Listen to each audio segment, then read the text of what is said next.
نحمده ونصلي على رسوله الكريم أما بعد فأعوذ بالله من الشيطان الرجيم بسم الله الرحمن الرحيم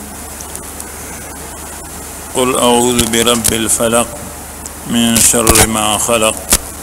ومن شر غاسق إذا وقب ومن شر النفاثات في العقد ومن شر حاسد إذا حسد الله أكبر بسم الله الرحمن الرحيم قل أعوذ برب الناس ملك الناس إله الناس من شر الوسواس الخناس الذي يوسوس في صدور الناس من الجنة والناس صدق الله العظيم. درود شريف اللهم صل على سيدنا حبيبنا محمد وآله وأصحابه أجمعين. اللهم صل على محمد.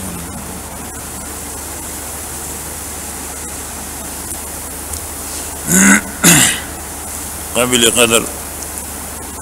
واجب الاحترام حضرات علماء کرام علماء اعظام او زما د درگاه کلی اوسیدونکو ډیرو قدرمنو عزتمندو، الله تبارک وتعالی هم سره زما په خوږ ایمان خوشحاله کا. اول موږ تاسو ټول د الله پاک شکریا ادا کو الحمدلله. او بیا د دې علماء کرامو عموما او خصوصا چې کوم علماء مولانا محسن الله صاحب دامت برکاتهم العالیه او مولانا عبدالباقی صاحب دامت برکاتهم العالیه چې الحمدلله دا قربانی ورکړه او غالبا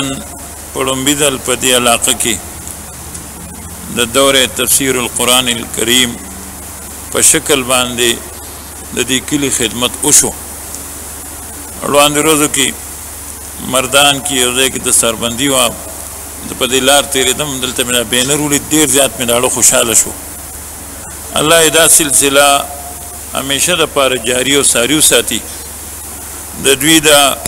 مساعي جمیله د الله پاک په خپل در کې قبول او منظور کړي. او څنګه د قرآني تعلیماتو نه دا خبره ثابته ده چې کله درې ډلې دا د دین خدمت کوي نو دین به په ترقۍ رواني، مسلمان به په ترقۍ رواني. او که دې درو ډلو کې کما حقه بدرجه تم و اکمل د دین خدمت نه کړي. هغه درې ډلو کې یو ډله د علماء کرامو ده او دویمه ډله د سرفروشان اسلام ده او دریمه ډله د مالدارانو ده. کله چې دا درې ډلې علماء کرام، مجاهدین اعظام او مالداران خلق د دین خدمت کوي نو مسلمان ته به مقابل کې څوک هم نشو درېدی. او که دې دریو ډلو خدای مکه خپل کار پرېښود نو دریوانه ډلې به ګناهګاري، او که یوې ډلې پرېښود یا دوو پرېښود نو هغې به ګناهګاري. الحمدلله علماء کرام خپله فرد منصبي هر وخت سرته رسوي. لکه اوس که موږ د حقیقت منظر د دې علماو د قربانۍ ته وګورو نو په معاشره کې چې یو سړی یو ځای کې کار کوي، خدمت کوي، نوکري کوي، دیاړي کوي، نو د عام وخت د مزدورۍ بیل حیثیت وي، او چې کله دی اور ټیم کوي نو د هغه لږ ټیم ډېرې پیسې وي. یا یو سټوډنټ دی د کالج یونیورسټۍ او هغه ته یو ټیوټر دی، هغه ورته ټیوشن کوي. نو موږ د عام سبجیکټ چې هغه په کوم سکول، کالج یا یونیورسټۍ کې سټوډنټ وي او هغه خپل تعلیم زده کوي او په هغه سټوډنټ باندې ماهانه څونه خرچه راځي، نو چې څوک ورته ټیوشن کوي نو روزانه د هغه د چای روټۍ خدمت هم کوو او پیسې هم ولې د هغې په نسبت زیاتې ورکوو. لیکن الحمدلله د علماء کرامو په زړه کې الله د خپلې مینې درد اچولی دی. اللہ دې دغه درد موږ ټولو ته نصیب کړي. دوستوں کو اپنا درد دل دیا،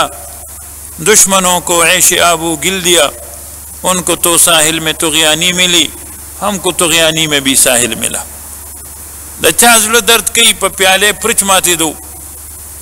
द चा ज़्ल दर्द कई प यो मजाजी महबूब निली दो बांधे, लेकिन द अल्लाह वालो ज़्ल द अल्लाह जल जलालहू प मीन बांधे हर वक्त खूक खूक दर्द कई। अल्लाह दे दगा खूक दर्द मंग ठोलो त नसीब वगर्दली और दगा दर्द ची चाहते नसीब नशो गोरे दा कामिल मुसलमान न दे। अहल दिल उसको दिल नहीं कहते जो तड़पता न हो खुदा के लिए। दगा दर्द नदा उलमा मजबूर दी और दाद इस्तासु प जुमातुनो दा उलमा गर्जी और द सही अकीदे द अहल सुन्नत वल जमात उलमा देवबंद प्रचार कई। चिदे वक्त के अल्हम्दुलिल्लाह उलमा देवबंद कुरान और सुन्नत सही तर्जमानी कई और अल्हम्दुलिल्लाह पर टूल दुनिया के चे कम शाबम दी वक्त के द दीन पर खिदमत के मसरूफ दा नो द दारुलूम देवबंद द समंदर सरबद आगे शाबे यो लिंक यो कनेक्शन और यो जोड़ो निस्बत और रबत खामखावी या बदियो वली पर शिकल की भी, या बदियो नहर पर शिकल की, या बदियो दरिया पर शिकल की भी। फिर जुल्फ़िकार से फरमाई वीज़ो दासी अलाक़ू तुम तलिम चे अल तकी बोर्ड लगे दिले दे चे एंड ऑफ दी वर्ल्ड, लेकिन आगा इलाका की अल्हम्दुलिल्लाह द दारुलूम देवबंद बची लगिया दे द दीन खिदमत की मसरूफ दे। का अफ्रीकी तलार से पदी वक्त के अफ्रीका के मशहूर दारुलूम दे दारुलूम ज़करिया हज़रत शेख नव्वर अल्लाहु मरक़दहू पनुम बांधे और दागी मुफ्ती आज़म अल्हम्दुलिल्लाह ज़मुंग दे शाह मंसूर दे हज़रत मौलाना मुफ्ती रज़ा उल हक से दासी को इंग्लैंड तलार से का अमरीकी तलार से का हर दे तलार से नो ददी उलमा दखपू खौर खुल की इज्जत मंद हो ददी उलमा वजूद मसऊद और दा दीनी मदारिस चे पकम मुल्कुन के खत्म शिवी दी खबर तो पूरा सोच के इज्जत मंद हो नो लार शाह मुल्कुन उगोरा बोस्निया तलाशा, कंबोडिया तलाशा, कोसो तलाशा खल्को लद कलिमे तय्यबे अल्फाज मनवर दी दरुस न कम स्टेट्स आजाद शिवी दी जमंग तबलीगी हजरात चे आगा इलाक़ों ते तिली दी ताहुत कारगुजारे हो रहे यो कसब वही ज मुसलमान कलिमो आया द कलिमे अल्फाज बनवर दी मोर में मुसलमान अवानिया में मुसलमान अवा प्लार में मुसलमान हो वली द उलमा द दीनी मदारिस सरा रबत रानगे नन पर पाकिस्तान दा दोनों जोर लगे दिले दे और आलमी साजिश ते ज्यादा जोर पदी पाकिस्तान अफगानिस्तान वगैरह बांधे दी वजह सदा दलता दीनी मदारिस थी, दलता इल्म दे, दलता आलिम दे, दलता पटके दे, दलता गिरा दा दा अंग्रेज साजिश दा दे चे दा दीन खत्म शी और को न खत्मेगी नो चे बदनाम शी या को समन कीगी नो को यो मुसलमान ईसाई कीगी ना नो ईसाई दी नशी चे कम अज कम सूचा मुसलमान पाती निशी। अब बाकायदा मंग दागी पदे की मंग तकलीद को दागी पैरवी को दागी पर नक्श कदम रवानी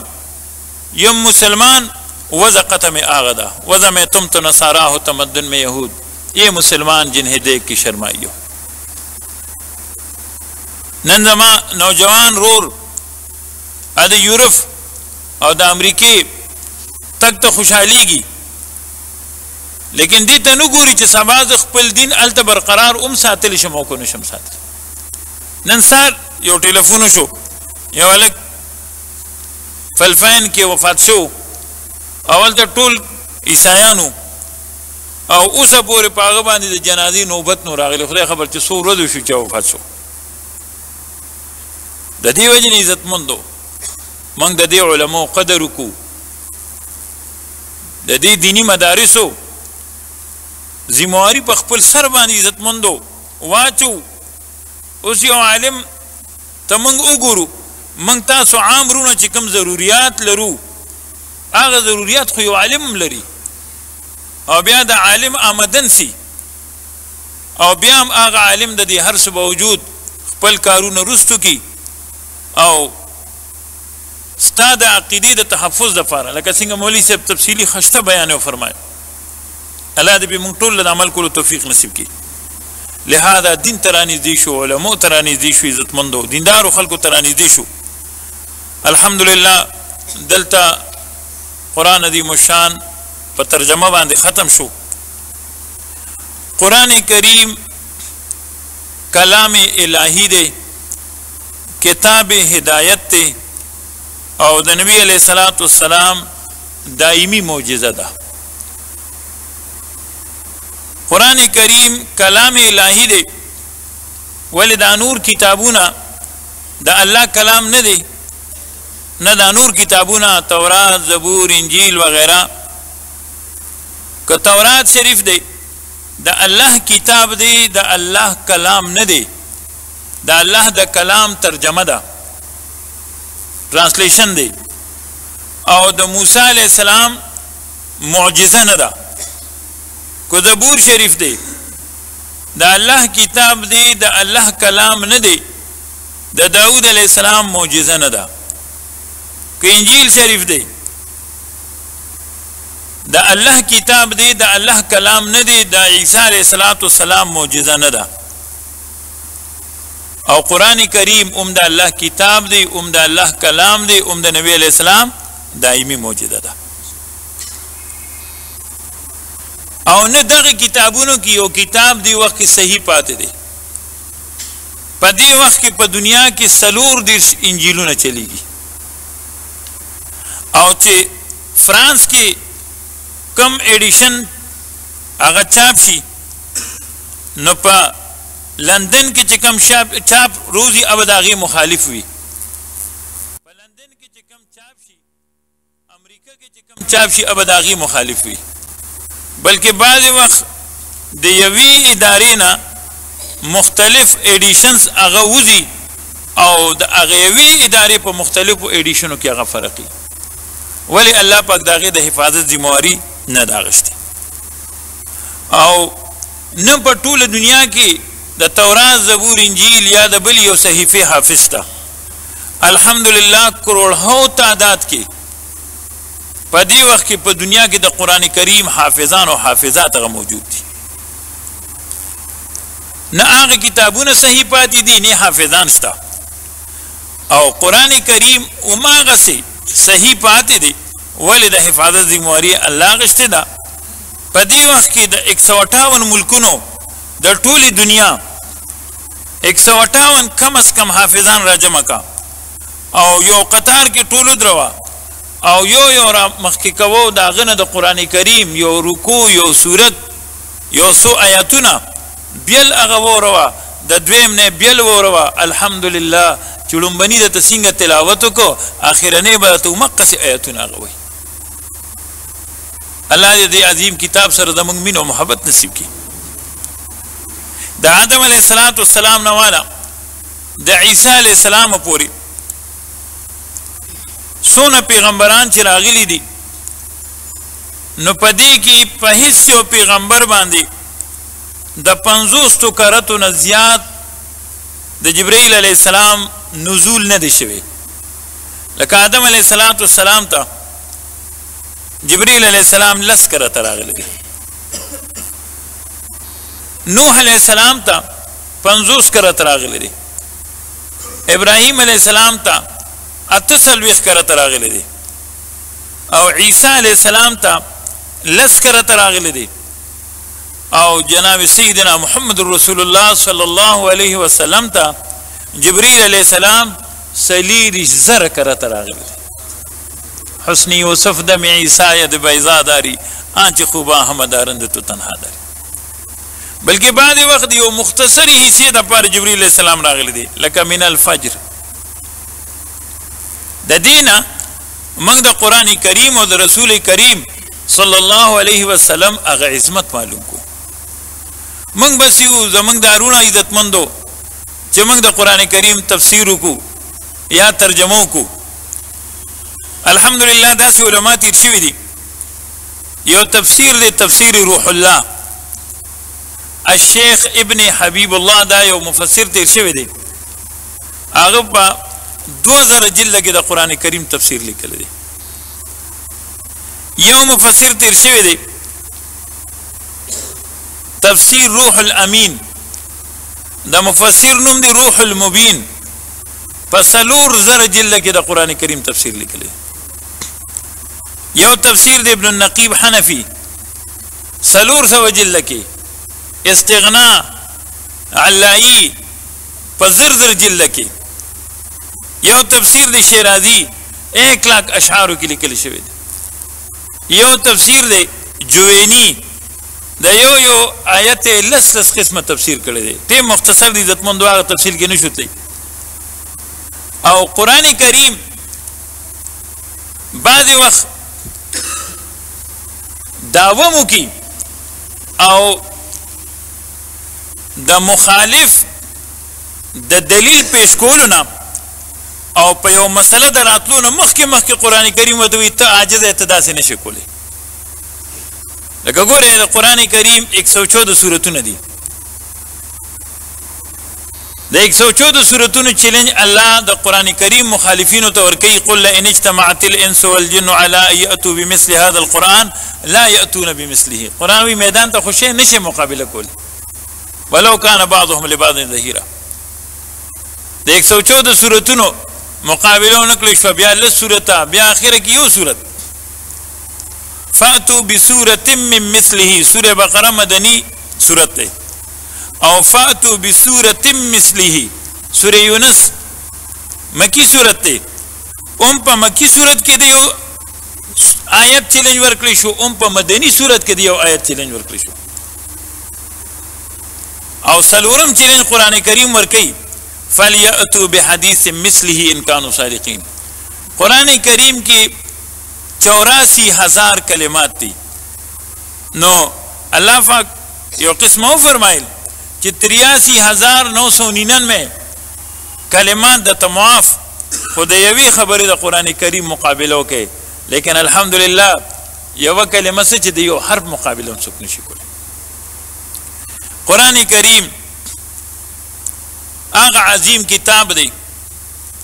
چې د ټولو کتابونو سردار دی او هغه ذات نازل کړی دی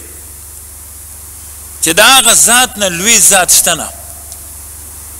او په کائنات کې په هغه ذات باندې نازل کړی دی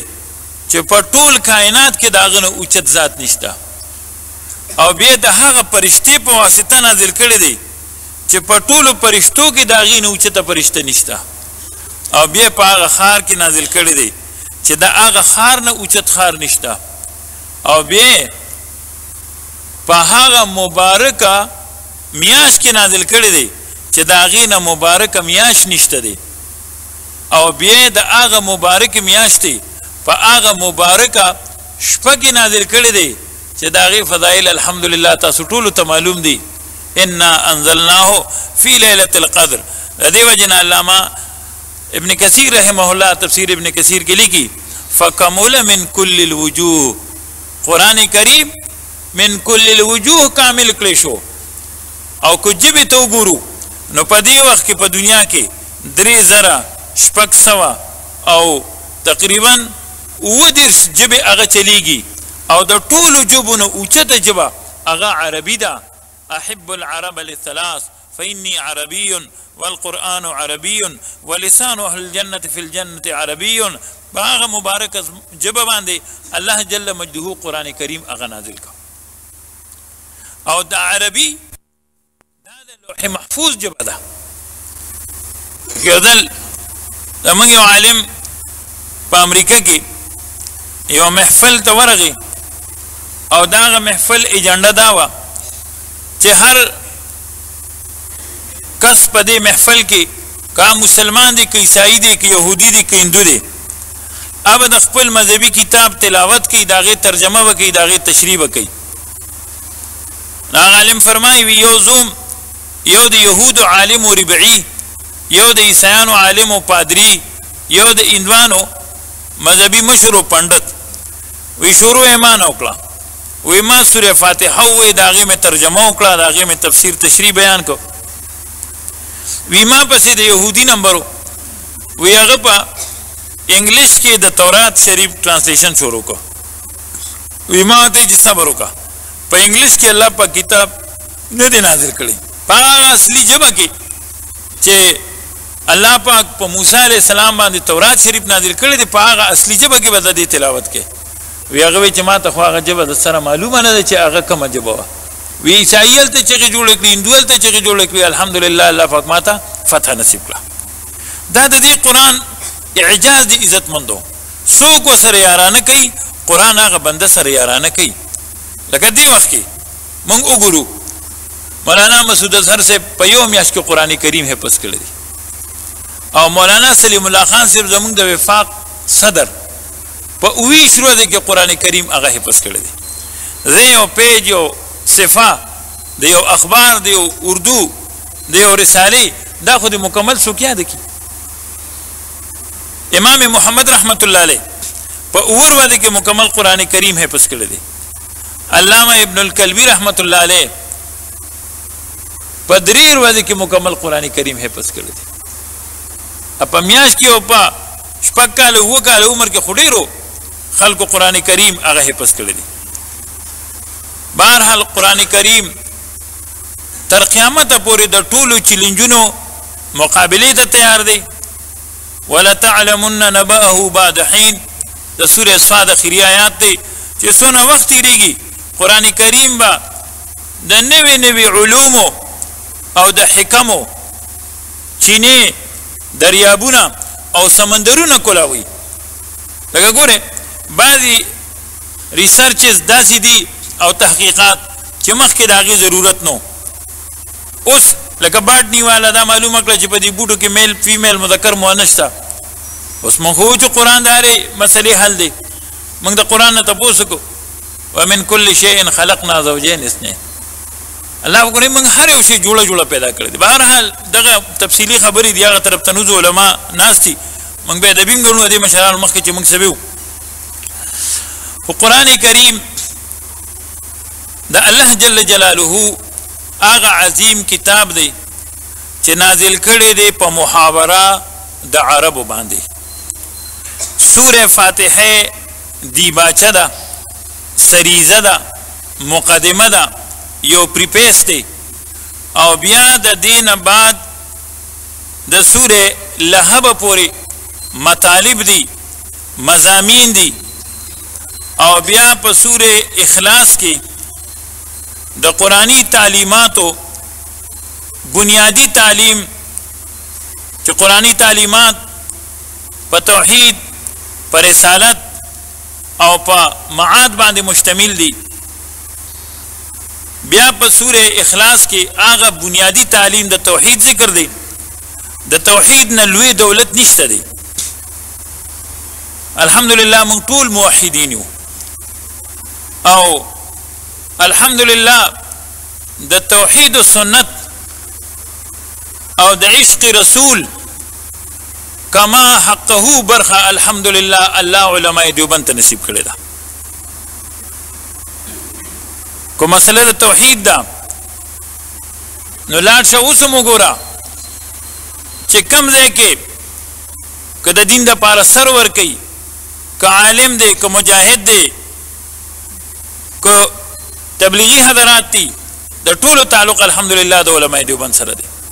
اولئک آبائی فجئنی بمثلهم اذا جمعتنا یا جریر المجامع. خدا سے میں نے کہو چې د توحید په آړ کې به منګه ګستاخان رسول جوړیږو ګورې یا ګستاخان اولیاء به جوړیږو. خدا میں اہل سنت ہے، ہم سنت کو پھیلائیں گے، ہم اللہ واحد کی بندے توحید کی شمع جلائیں گے.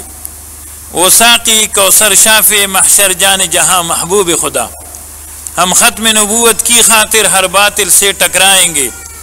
असहाब नबी, अज़वाज नबी और आल नबी पर हम कुर्बान, अबू बकर, उमर, उस्मान और अली की शान हम समझाएंगे। ये चारों खलीफा बरहक है और हसन हुसैन भी है प्यारे, जन्नत की जवानों की सैयद हम उनकी राह दिखलाएंगे। जमंग काबिर को यो खुद तौहीद अगर नरी मुझे बरकरार सातले दे न बल खुए दे इश्क रसूल और द मोहब्बत रसूल अगर तकाजा दे हत रसूल ला चौदल अल्लामा रशीद अहमद गंगोई रहमतुल्लाह अलैह चाहे वो कपड़ा रोड़ा द मदीने मुनव्वरे नागे खुल कला चाहते सेफ दा हुई द जापान जोड़ा दा वही माँ तम पता द जापान जोड़ा दा वो कम अज कम द मदीने पाके हवा खो पे लगे दे कना और दमंग काबिर द उलियो दोनों कदरदानू हुज्जतुल इस्लाम हज़रत मौलाना मोहम्मद कासिम नानूती रहमतुल्लाह अलैह को मदीने पाके तबलाड़ न पागतीरो कानो बखपिया बलखपी कर दे दो चे असना आगज़े कि जमा पे इजारू लगी चे कम दे कि आक़ाए दो जहान सल्लल्लाहु अलैहि वसल्लम कदम मुबारक लगी दिली। और खुतबात हकीमुल इस्लाम के कारी से फरमाई विचे कलबा द अली अहमद साबिर कलियरी रहमतुल्लाह अलैह मजार तो नवी दासी द नीर पा लार बांधे बा नानोती से रवानो वी पिंजशपग मीला मख के बनानोती रहमतुल्लाह अलैह पेजा रुख को और पैदल बदा अली अहमद साबिर कलियरी रहमतुल्लाह अलैह मजार तो दग दमंगा काबिर इज्जतमंद। बहरहाल कुरान करीम द अल्लाह अजीम किताब दे और शुरू द गार हैरान शविदा रुम्बने वही द कुरान करीम द सूर अलक इब्तिदाई 15 आयतुना पगार हेरा की द रमज़ानुल मुबारक पमियाश की द गुल पशपा और पसली रिश्तम रमज़ान बांधे अल्लाह पाक दा नाज़िल करी दी। दा रुम्बनी आयतुना दी मक्की सूरत दे और प मक्की सूरतुनो के आखिरनी सूरत चे दे आगा वैलुल लिल मुतफ्फिफीन दे और ब्या प मदनी सूरतुनो की लंबी सूरत सूरह बकरा दे और आखिरी सूरत सूरह तौबा दे और सोना नमूने जिद सूरतुन दी नो अस्मा उस्सवर तौक़ीफ़ियुन दा टूल अल्लाह पाक इखी दी। और मुस्लिम शरीफ और बुखारी शरीफ की रिवायत थी चिकल बस हिस्सा द कुरान करीम नादिल शवा नबी अलैहिस्सलाम 2 तकरीबन कातिबीन वही और अगी के बे योकस्ता हुक्म को दा सूरत द प्लान की सूरत न मख क्यों लगवे द प्लान की सूरत ने रुस्सो लगवे दा आयत प्लान की सूरत क्यों लगवे द दी वजह न बाद वक्त यो सूरत बा min haythul majmuu मक्की वी आयतुन बाबा की मदनी वी यो सूरत ब मदनी वी आओ बाद आयतुन बाबा की मक्की वी दासी किताबी शक्ल के इब्तिदा के कुरान दा गसिनो नबी अलैहिस्सलातु वस्सलाम बपकाणु लिखो द खजूर पपट बे लिखो पाडू को बांधे बे लिखल शो और अवलनी तदवीन ब्या द नबी अलैहिस्सलाम दौर के शो द्वेम ब्या द अबू बकर सिद्दीक रज़ी अल्लाह तआला अन्हु दौर के शो मौलवी से बाग तफसीली बयान था तकड़ी और ब्या द्रीम तदवीन द हज़रत उस्मान गनी रज़ी अल्लाह तआला अन्हु दौर के शो और द प्रेस तरतीब प्रेस चूंकि लंबे पर समरकंद के पे 170 हिजरे के आगत इजाद शवे दे दागी नरुस्तो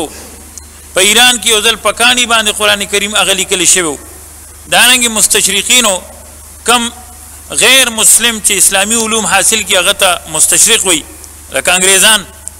अगीम कुरान करीम चाप करो खो इस्लामी दुनिया के अगे तसवक़त अगा हासिल नशो। बहरहाल दग तरतीब सर कुरान करीम अल्लाह जल्ल जलालुहु अगा नाजिल कर दे और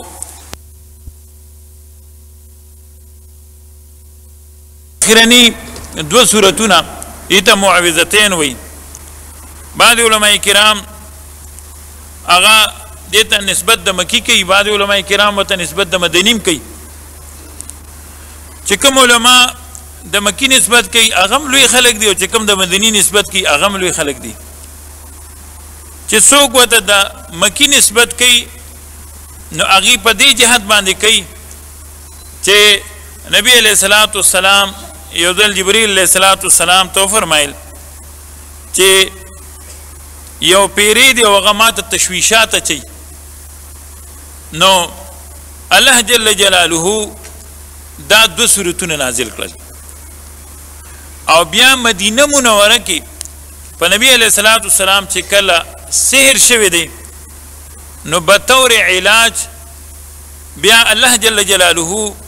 دا دو سورتونه غخولی دی نبی علیہ الصلوۃ والسلام ته او بعض علماء لکه مفتی شفیع رحمت الله علیه خپل غیم د دې قائل دي چې دا مدنی سورتونه دي بهرحال یا مکی یا مدنی دواړه طرف ته لوی لوی خلق دي اصلی قرآن کریم دا په سوره اخلاص باندې ختم شوی دی او په سوره اخلاص کې اعظم الامانات هغه لوی د امانتونو ده او لوی خزانه د قرآنی تعلیماتو چې هغه توحید دی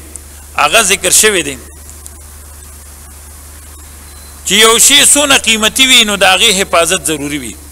لکه ستا کور کې قسمه قسمه شیزونه وي خو د سونې ته ډېر لحاظ ساتي د پیسو ډېر لحاظ ساتي دارنګې توحید ډېره لویه خزانه ده او د هغې غله ډېر زیات وو نو الله جل جلاله په دې اخرني صورتونو کې د هغه غلو نه د نجات تعلیم خپل پیغمبر ته او د هغه په واسطه باندې موږ او تاسو ته راکړي دي تر څو چې په نبی علیہ الصلوۃ والسلام باندې د سحر د واقع تعلق دی د دې صورتونو سره نو په نبی علیہ الصلوۃ والسلام باندې سحر شوی او سحر دا د طبیعي شیزونو نه دي لکه پیغمبر ته بیماری راتلی شي بوډاوالی راتلی شي لکه نبی علیہ السلام فرمایي شیبتنی هود زه سوره هود هغه بوډا کړم فاستقم کما امرت او خصوصا دی آیات چې دی نو زه بوډا کړم ولی پیغمبر بشر دی سید البشر دی نو د دې وجه نه د بشري تقاضا لاندې پیغمبر ته دا شیزونه عارضي دي شي خو په نبی علیہ السلام دا سحر چې شوی څلوېښت ورځې یا شپږ میاشتې یا علامه ابن حجر اسقلاني رحمت الله علیه تر یو کاله پورې بعضې اقوال نقل کړي دي خو دا سحر په دنیاوي امورو کې شوی یو کار به یې کړی وي دا مې نه دی کړی نه به یې کړی وي دا مې کړی دی دیني امورو کې نو شوی او بیا پې چا کړی نو دا حاکم شریف ترمذی شریف مسند احمد شریف او دارنګې د نورو مختلفو روایاتو خلاصه دا ده چې یهودو دا سازش کړو د منافقینو په واسطه باندې لبید ابن عاصم دی خپل منافقو خو د یهودو ملګری اسلام ته د ټولو نه زیات نقصان یهود رسول دی اوس هم زیات نقصان هغه یهود رسی لتجدن اشد الناس عداوه للذین امنوا اليهود زموږ سخت دشمنان چې دي نو هغه یهود دي یا د نبی علیہ السلام یو خادم و د هغه په ذریعه باندې بهرحال د نبی علیہ الصلوۃ والسلام د ګومنځ مبارکې د هغې څغاخونه او ویښته مبارک د نبی علیہ السلام هغه حاصل شو او ویښته مبارک د نبی علیہ السلام بیا په یو ګومنځ کې هغه وپیلی شو هغې له یولس غوټې ورکړې شوې او بیا مدینه منوره کې اوس چې د بسونو اډه کوم ځای کې ده قبیله بنو زریق او دغلته یو کو بیرې اروان یا بیرې زوران په هغې کې د یو ګټې لاندې هغه ایښودلی شوی او دونه سخت جادو چې د هغې هغه اوبه داسې سرې شوي وي لکه د نکریزو په شانتې سرې ګرځېدلې وي او بیا نبي علیہ السلام ته په خوب کې جبریل علیہ السلام او میکائیل علیہ السلام رالل یو سر ته د بل خپو ته تپوس کوي چې په دې بنده څه شوي دي سحر شوی دی چا کړی دی پلانکي کړی دی کم ځای کې دی پلانکي ځای کې دی بیا نبي علیہ الصلوۃ والسلام او صحابه کرام یې ولیږل او هغې هغه د قجورې په ډوډه کې چې کوم سحر کړو هغه ارسي روغ کړل او بیا نبي علیہ الصلوۃ والسلام یو آیت به وي او یو غوټه به کولاوېده. دا د دې صورتونو هغه برکتو ګنې د ویښتو غوټه عزتمندو کله هغه کولاوېږي. او بیا د مکمل دواړو صورتونو د تلاوت نه وروستو نبی علیه الصلاة والسلام فرمایي زما دا بدن مکمل هغه پرانیستلی شو لکه چې تړلی شوي. بیا دغه مردار لبید ابن عاصم خو نبی علیه السلام ته الله پاک خولو بلکې بعضې صحابو ته هم پته لګېدلې وه خو نبی علیه الصلاة والسلام نه په خپله هغې ته سوي او بعضې صحابو ته اجازت هم وغوستو چې صاحب موږ ته اجازت راکړئ چې موږ لکه ده ته نقصان ورسو. نبی علیه الصلاة والسلام ورته وفرمیل چې نه الله پاک ماله صحت راکړو او زه دا خوښه نه ګڼم چې ذاتي انتقام دپاره زه چاته تکلیف او نقصان ورسوم. د دې وجې نه موږ هم پکار دي که موږ سره چا هر څه کړي د الله د رضا دپاره موږ هغوی ته معافي وکړو موږ هغوی ته بخشش وکړو. الله جل جلاله نبی کریم صلی الله علیه وسلم ته صحت نصیب کو. دا درې اخیرني صورتونه چې دي سوره اخلاص سوره فلق سوره ناس د دې نه هېڅوک مستغني نه دي. موږ او تاسو چې روټۍ ته دونه محتاج نه یو لکه دې صورت ته چې محتاج یو. د دې ډېر زیات فضایل هغه راغلي دي او کوم مسلمان سار دا درې واړه صورت درې ځله تلاوت کوي او درې ځله ماښام ماسخوتن تلاوت کوي نو د 24 غنټو دپاره به الله پاک دې د هر قسمه شرور و فتنونه او پریشانونه الله پاک محفوظ ساتي. اعوذ بالله من الشیطان الرجیم بسم الله الرحمن الرحیم. پناهی نیسم په الله جل جلاله باندې. زموږ حضرت مفتی صاحب مفتی اعظم پاکستان مفتی محمد فرید صاحب دامت برکاتهم العالیه هغوی به فرمایل وایي تاسو چې د اعوذ ترجمه کوئ ترجمه بعد زموږ طالبان وایي ترجمه نه د دې جیم فتحه ده او د ترجمې والا یعنی هغه پښتو اردو چې کوم مترجمي نو بعد مرګري وایي یاره مترجم دی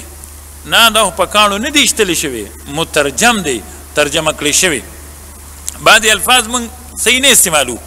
رمضان موږ وو رمضان جمهور موږ وو جمهور. دا الفاظ صحیح ویل پکار دي د هر ژبې خپل قواعد وي.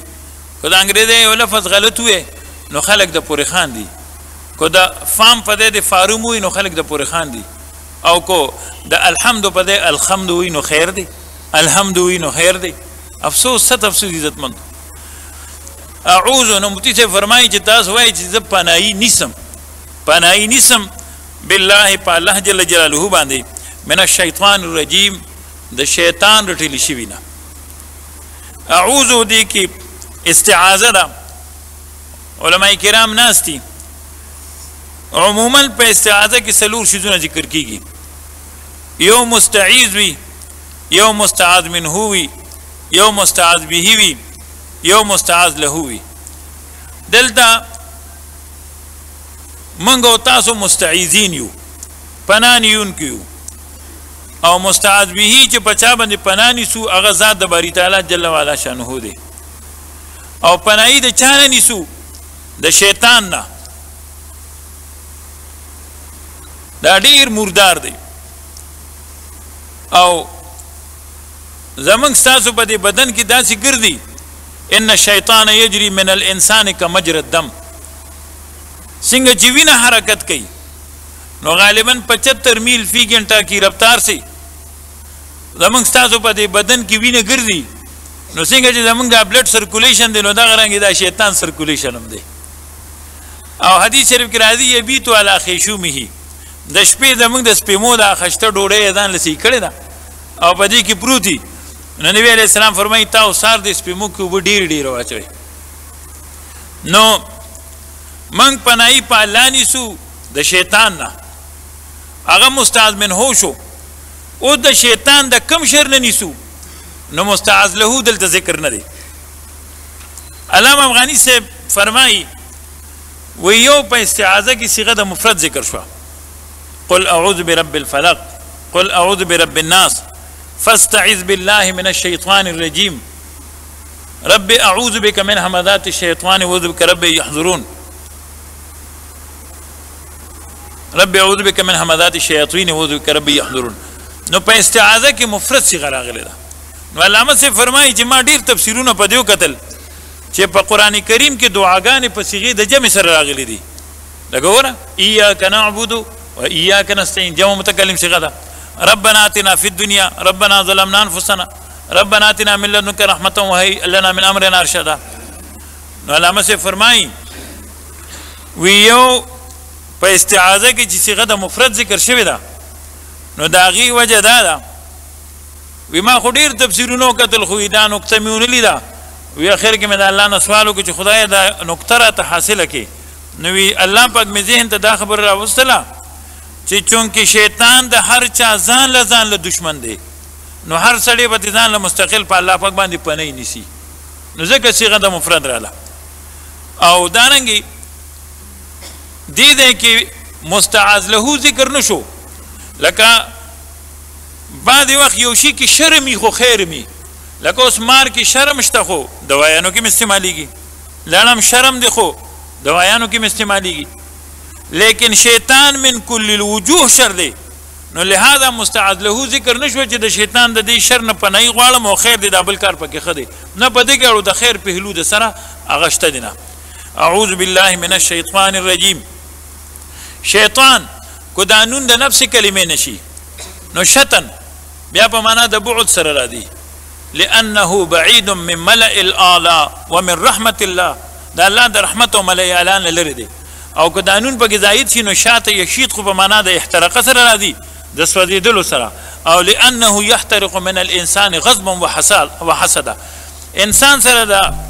حسد او د غصې د وجې نه دی سوځي. رجیم صيغه د صفت مشبه ده فعیل وزن دی او رجیم مشتق دی د رجام نه او رجام کاڼي ته وایي او صيغه د صفت مشبه کله مبني للفاعل کله مبني للمفعول نو دلته کې رجیم په معنا د مرجوم سره دی نو دا رټلی شوی معنا چې مونږ کوو نو یو کس چې په کاڼو ایشتلی شي نو دا علامه د ذلت ده نو دا د دې هغه لازمي ترجمه ده. بسم الله الرحمن الرحیم. شروع کوم په نامه د الله پاک چې بې حده مهربان دی او انتهایی رحم والا دی. دا بسم الله د ټولو آسماني کتابونو خلاصه د علماو باندې ذکر کړي. ټول آسماني کتابونو قرآن کې دي قرآن کریم فاتحه کې فاتحه په با کې بسم الله کې بسم الله په با کې او دا با د دې با په دې نقطه کې دي. علامه غنی رحمت الله علیه فرمایي وی دا ټول علوم او کتابونه د با په دې نقطه کې څنګه راغلل نو ګوره هغې فرمایي وی لکه یو اونه دا پرس که توت دی او افلاطون لیکني د ونې او ستن عمر زر کاله دی لکه د زرو کالو توت والا د هغې به څونه تنۍ څونه پټي څونه څانګې څونه بور څونه پاڼې هر کال به څونه تخم غورځېدلي او دا د بسم الله د با د لاندې د ټکي عمره هغه تخم نه الله پاک دا دونه اونه زرغونه کړې ده او که نه ده زرغونه کړې د دې وجې نه دا ټول علوم او کتابونه د بسم الله د با په دې ټکي کې دي او که په دې با کې شي نو د قرآن کریم شروع د با نه ده او ختمه من الجنة والناس په سین باندې دی نو با او سین چې یوځای شي بس زموږ ستاسو د دیني او دنیاوي ټولو ضروریاتو دپاره د خدای د قرآن کافي او شافي دی. یو عالم تفسیر لیکلی تقریبا 15 جلده کې په بسم الله الرحمن الرحیم باندې تفسیر لیکلی دی. خدای عزتمندو چاته چې الله په خصوصي نظر وګوري او د خپل دین مینه ورته نصیب کړي ومن مذهبي حب الديار لاهلها وللناس فيما يعشقون مذاهبه. علامه جلال الدین سیوطي رحمت الله علیه افرمایي وی په سوره فاتحه کې د آدم علیه السلام نه واله تر د عیسی علیه السلام پورې د ټولو پیغمبرانو نومونه ذکر دي. اوس موږ چې پکې ګورو د یو پیغمبر نوم هم پکې نشته. اوس لکه موږ وګورو موږ په موبایل خاص نه پیګو بس په انکولو اپکولو یا په یو میسج راوستو وغیره لیک شان پیګو لیکن چې څوک به پیګي نو په دې یو موبایل کې هغه څونه لري کلمې راوباسي نو دارنګې مینه وي نو چې دا چا قرآن او سنت سره مینه ده. د دې وجې نه امام رازي رحمت الله علیه صاحب د تفسیر کبیر خو شپږشتمې سپارې صحیحې پورې تفسیر کبیر دا د امام رازي صاحب دی او د هغې نه اخوا د هغه شاګرد لیکلی دی لیکن شیر کا بچہ شیر ہوا کرتا ہے د شاگرد هغه تفسیر هم داسې دی چې فرق نه معلومیږي چې د استاد هغه کم دی او د شاګرد هغه کم دی. شروع کوم په نامه د الله پاک چې بې حده مهربان انتهایی رحم والا دی. الله دا د الله پاک ذاتي نوم دی او دا نور ټول صفتي نومونه دي. قل اعوذ برب الفلق ټیم مختصر خبره مختصر کومه قل تو وایه ای زما خوږه پیغمبره. علامه صاحب فرمایي قل امر اعلاني دی على الاعلان دا خبر ہوگا او دې کې اشاره د دې خبرې ته چې دا قرآن کریم د الله پاک کتاب دی ځان ته څوک نه وایي چې تو وایه بل ته خلک وایي تو وایه الله پاک نبی علیه السلام ته وایي تو وایه نو دا کلام د الله دی ځکه خو نبی علیه السلام ته فرمایي چې ته خلکو تو وایه لکه یا کور کې فرض کا کوي کې مګه پرېوته یو ماشوم راشي د استاد نه تپوس وکړي چې مولوي صاحب مګه پروت دی او مګه مخ کې ده اوس څو برخې وباسو نو مولوي صاحب ورته وایي دونه برخې وباسه هغه لاړ شي کور کې مور ته خبر وکړي نو مور دې تپوس کړي دا خبره ستا ده که د استاد نه استاد راته ووایي نو دا خبره خو ظاهر کې ورته بچي کړې ده لیکن حقیقت کې چا کړې ده استاد کړې ده نو کو نبی علیه السلام موږ ته قرآن تلاوت کوي نو دا د نبی علیه السلام کلام نه دی دا د الله کلام دی او کو د قرآن کریم الفاظ یو کو معنا ده دا دواړه د الله د طرف نه دي هو اسم للنظم والمعنا جميعا قل اعوذ زه پناه نیسم برب الفلق په رب د سبا باندې فلق یفلقو سیریوالی ته ویلی شي فالق الاصباح الله پاک سیرون کې د سبا دی فالق الحب والنوا سیرون کې د دانې دی او د اډو کې دی او الله پاک نبی علیہ السلام ته فرمایي چې ای زما خوږه پیغمبر په خپلم داسې ووایه او د امت ته دې مو وایه په خپلم ته وایي چې زه پناهي نیسم په هغه رب د سبا باندې اشاره پکې دې خبرې ته ده چې څنګه الله پاک د تور شپې توره تیاره ختم کي او سبا پړق رڼا راولي نو دارنګې الله پاک د دې سحر هغه تیارو لره ختمونکی دی من شر ما خلقه د شر هغې نه چې پیدا کړي دي الله پاک ګورې که شر دی او که خیر دی دا زموږ د عقایدو مسله ده شر عقاید خیالي مسامره عقیدة السفارینی وغیره شرع مواقف چې الله پاک خالق د خیر دی الله پاک خالق د شر دی الله پاک کلاشنکوف پیدا کړی دی الله پاک زخر پیدا کړی دی خو تعالی اختیار در کړی دی نه مجبور محضی نه مختار کلی اوس کلاشنکوف ته استعماله جهاد کې استعمال کا ته د مسلمان خلاف استعماله باغ خپل کسب بده الله پاک نیسی زهر دی ته پته د چې نقصانی شه دی می استعماله وا چې استعماله غاړه به په خپل باندې بندي نو ټول شرور الله پیدا کړی دي دارنګ ټول خارور یعنی ټول خیرونه چې دینو الله پاک پیدا کړی دي نو الله پاک خالق د خیر دی خالق د شر دی ومن شر غاسق اذا وقب او ته دارنګ وایا چې زه پناهي نیسم دا هغه شر د شپې نه په هغه وخت کې چې دا خو پوره شي غسق د شپې تیارې ته ویلی شي او اذا وقبا دا د وقوب نه دی چې کله هغه تیارو مکمل طور باندې هغه حد ته ورسیږي نو دې ته وقوب وي چونکې عموما د شر کارونه د شپې کېږي که سحر دی که ډاکه ده که غلا ده دا ټول د شپې کېږي نو د دې وجې نه د شپې د شر نه خاص طور سره پناه وغوښتل شوه ومن شر النفاثات فی العقد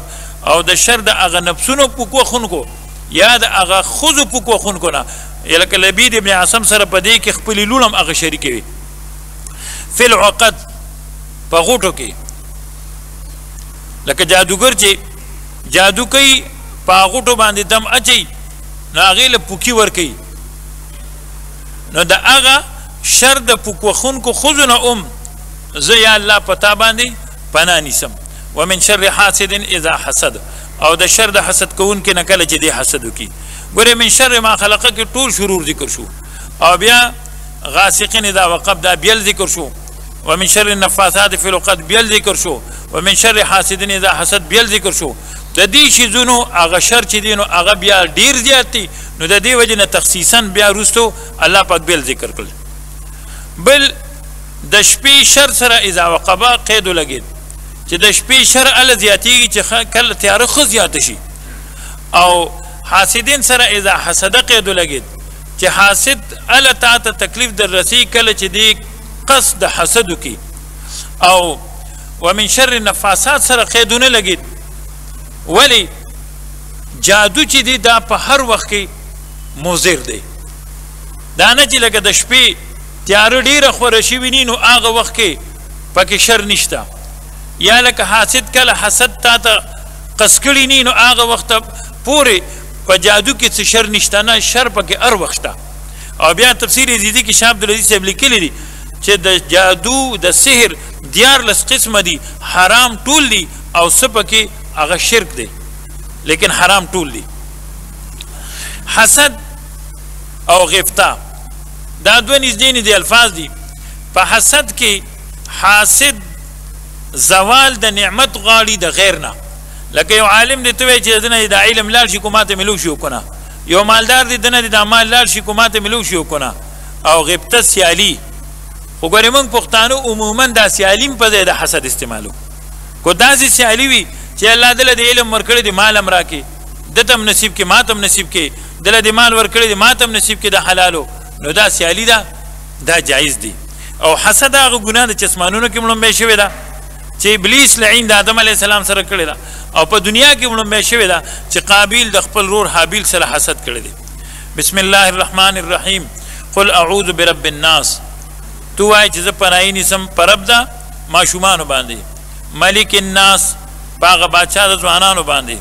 اله الناس په هغه معبود د بوډاګانو باندې، من شر الوسواس د هغه شر د ډېر وسوسې اچونکي نه، الخناس هغه چې پټېدونکي دي هغه چې رستو کېدونکي دي، الذي هغه یوسوسو چې وسوسې اچي فی صدور الناس په سینو د نیکانو خلکو کې، من الجنة والناس چې د قبیلې د پیریانو نه دي او د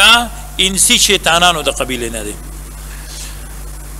سوره ناس سوره فلق دا دواړه یو ځای نازل شوي دي. قل تو وایه زه پناهي نیسم برب الناس په هغه رب د خلکو باندې. په دې دواړو صورتونو کې د الله پاک صفتونو منو کې په مخکې صورت کې رب هغه ذکر شو، دلته ډېر صفتونو مونه ذکر شو، په هغې کې پکې اول رب راوړلی شو. رب تفسیر بیداوي لیکي چې هغه ذات ته وي چې هغه شیئن فشیئن هغه درجې د کمال ته یو بنده یو مخلوق هغه رسوي.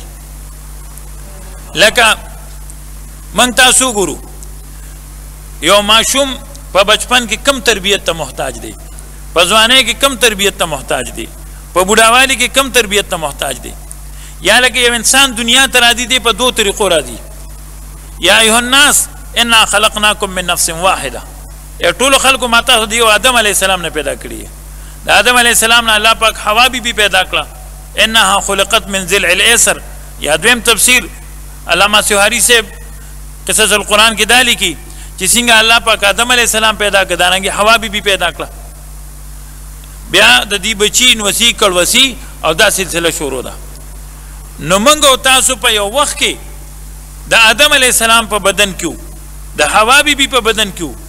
او دارنګې سټیپ وایز الله جل جلاله زمونږ او تاسو په هغه ټولو مراحلو کې د هغوی په بدن کې د هغوی د بچو په بدن کې د نوسو تر د والدینو پورې الله زمونږ تربیت کړی دی. یا الله پاک انسان د کوم حقیق ساز کې نه پیدا کړی دی،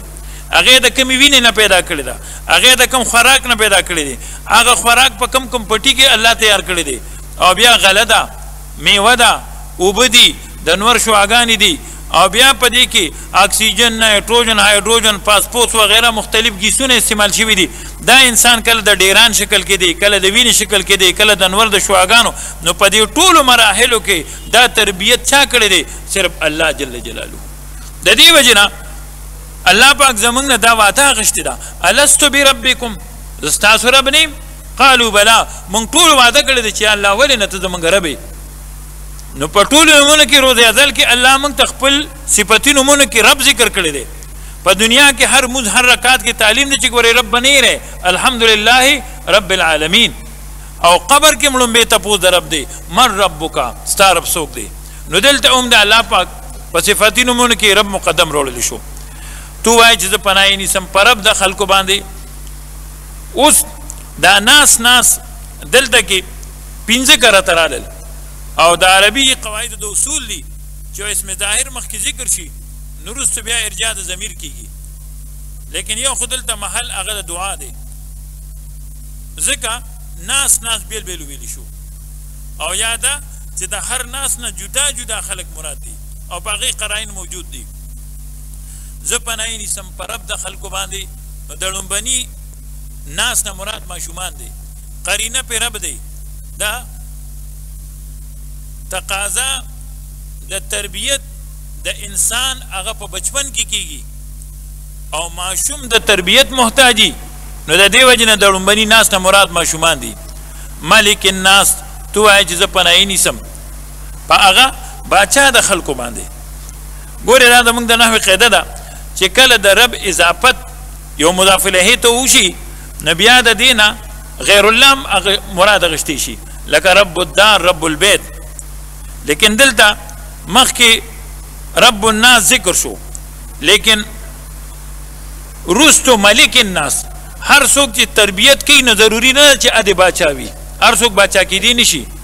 او که زه ستا څوک تربیت کوي او باچام وي نو اله نشي کېدی. نو الله پاک هغه رب دی چې هغه ملکم دی، هغه مالکم دی او هغه اله هم دی. ملک الناس په باچا د خلکو باندې. نو د دې ناس مراد ځوانان دي، ولې قرینه پې دا ملک دی او د حکومت وخت هغه د ځوانۍ وي. اله الناس په هغه معبود د خلکو باندې. دلته کې د دې ناس نه مراد بوډاګان دي. قرینه په اله ده چې سړی بوډا شي نو بیا د هغه څه ناسو سوچ دین طرف ته،